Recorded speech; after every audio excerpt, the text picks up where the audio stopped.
Hello friends, welcome to Rathi's kitchen. நான் உங்கள் ஏமா பேசுகிறேன். இன்றைக்கி நம்ம சேனலில் பன்னீர் டிக்கா ரோல் எப்படி செய்கிறது தான் பார்க்க போகிறோம். ஃப்ரெண்ட்ஸ், இது போல் ரோல் செஞ்சு கொடுத்தீங்கன்னா குழந்தைங்க கண்டிப்பாக ரொம்ப விருப்பமாக சாப்பிடுவாங்க. இது போல் வீட்டிலே ஹெல்த்தியான முறையில் பன்னீர் டிக்கா ரோல் செஞ்சு கொடுத்தோன்னா ரொம்ப ஹெல்த்தியாகவும் இருக்கும், ரொம்ப டேஸ்டியாகவும் இருக்கும். இந்த ரெசிப்பியை ரொம்ப சுலபமாக செஞ்சிடலாம். இந்த ரெசிபி எப்படி செய்யலான்னு வீடியோக்குள்ளே போய் பார்க்குறதுக்கு முன்னாடி நம்ம சேனலை இப்போ தான் முதன்முறையாக பார்க்குறீங்கன்னா சப்ஸ்கிரைப் பண்ணிவிட்டு பாருங்கள் ஃப்ரெண்ட்ஸ். இப்போ வாங்க வீடியோக்குள்ளே போகலாம்.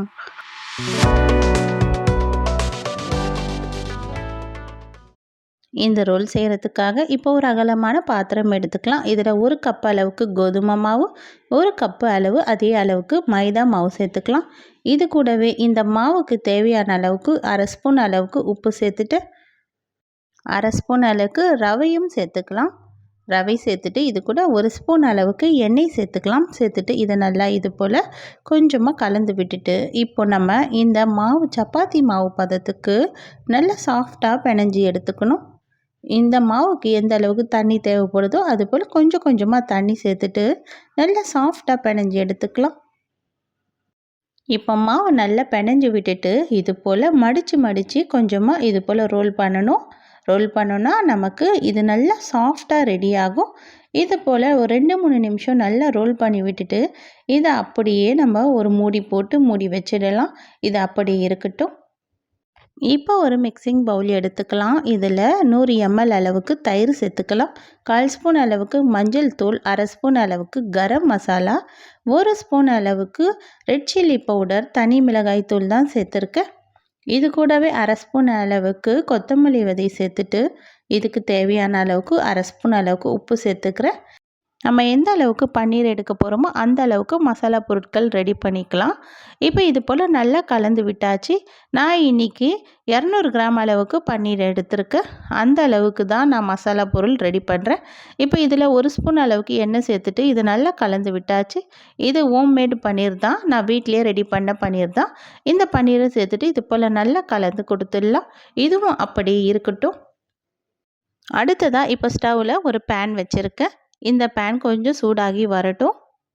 சூடானதுக்கப்புறம் இதில் 2 டேபிள் ஸ்பூன் அளவுக்கு எண்ணெய் சேர்த்துக்கலாம். எண்ணெயும் கொஞ்சம் நல்லா சூடாகி வரட்டும்.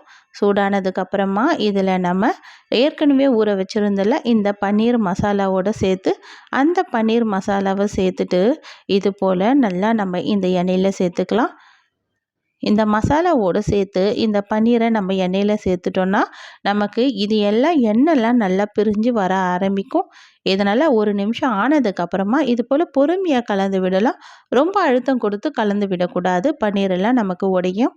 இந்த பன்னீர் நல்லா சாஃப்டாக வரணும். அதனால் ஒரு 2-3 நிமிஷத்துக்கு ஸ்டவ் மீடியம் ஃப்ளேமில் வச்சுட்டு இது போல் கலந்து கொடுத்துட்டே இருக்கலாம்.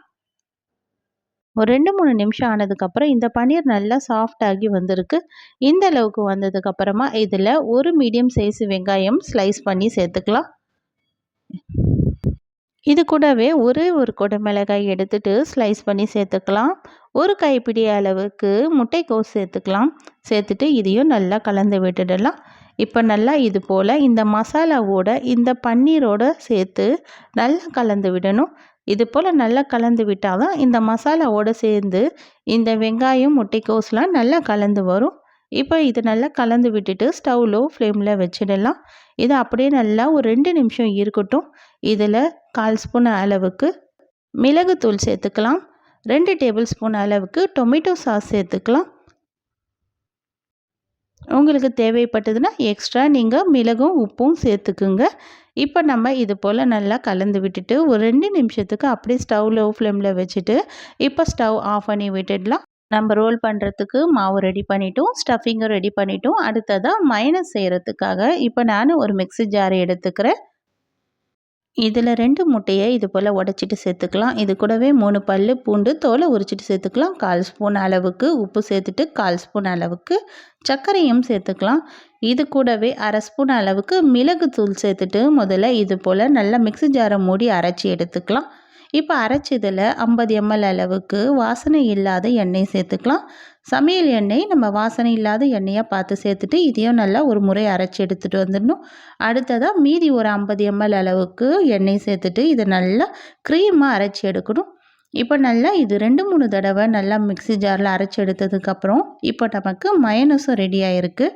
இப்போ நம்ம ரோல் பண்ணுறதுக்காக இப்போ நம்ம சப்பாத்தி மாவை திரட்டி எடுத்துக்கலாம். இது போல் திரட்டி எடுத்துட்டு நார்மலாக சப்பாத்தியில் நம்ம சுட்டு எடுப்போம்ல, அது போல் நம்ம அந்த அளவுக்கு திக்னஸில் நம்ம இப்போது நார்மலாக எண்ணெய் சேர்த்து நம்ம சப்பாத்தி சுட்டு எடுத்துடுவோம். இப்போ நம்ம இந்த ரோலுக்கான சப்பாத்தி ரெடி பண்ணியாச்சு. இதை எடுத்து அப்படியே ஒரு பிளேட்டில் மாற்றிடலாம். இது போல் நம்ம எந்த அளவுக்கு நம்ம ரோல் ரெடி பண்ண போகிறோமோ அந்த அளவுக்கு நம்ம சப்பாத்தியை ரெடி பண்ணி எடுத்தாச்சு. இப்போ இதில் நம்ம ஏற்கனவே நம்ம மயனஸ் ரெடி பண்ணி வச்சுருந்தோம்ல, அந்த மயனஸ் எடுத்து ஒரு ஸ்பூன் எடுத்து இது போல் நல்லா தடவி விட்டுடலாம். உங்களுக்கு எந்த அளவுக்கு மயனஸ் தேவையோ அந்த அளவுக்கு நீங்கள் சேர்த்துக்குங்க. இப்போ ஏற்கனவே ரெடி பண்ணியிருந்த இந்த பன்னீர் டிக்காவையும் எடுத்துகிட்டு இது போல் நடுவில் வச்சுட்டு நல்லா இதை நம்ம க்ளோஸ் பண்ணி விட்டுடலாம். உங்களுக்கு எந்த அளவுக்கு உள்ள ஸ்டஃபிங் தேவையோ அந்த அளவுக்கு நீங்கள் வச்சுட்டு இது போல் 2 பக்கமும் க்ளோஸ் பண்ணி விட்டுட்டா நல்ல டேஸ்டியான பன்னீர் டிக்கா ரோல் நமக்கு ரெடி ஆகிடுச்சு. ரொம்ப ரொம்ப சுலபமான ரெசிபி தான் ஃப்ரெண்ட்ஸ். குழந்தைங்களுக்கு ரொம்ப ஹெல்த்தியான ரெசிபியும் கூட. கண்டிப்பாக நீங்களும் வீட்டில் ட்ரை பண்ணி பாருங்கள். இது ஒன்று சாப்பிட்டாங்கனாவே போதும், அவங்க வயிறு நிறைஞ்சிடும். இந்த வீடியோ கண்டிப்பாக உங்களுக்கு பிடிச்சிருக்குன்னு நினைக்கிறேன் ஃப்ரெண்ட்ஸ். பிடிச்சிருந்தால் இந்த வீடியோக்கு ஒரு லைக்கும் மறக்காமல் நம்ம சேனலை சப்ஸ்கிரைப் பண்ணிவிடுங்க. தேங்க்யூ.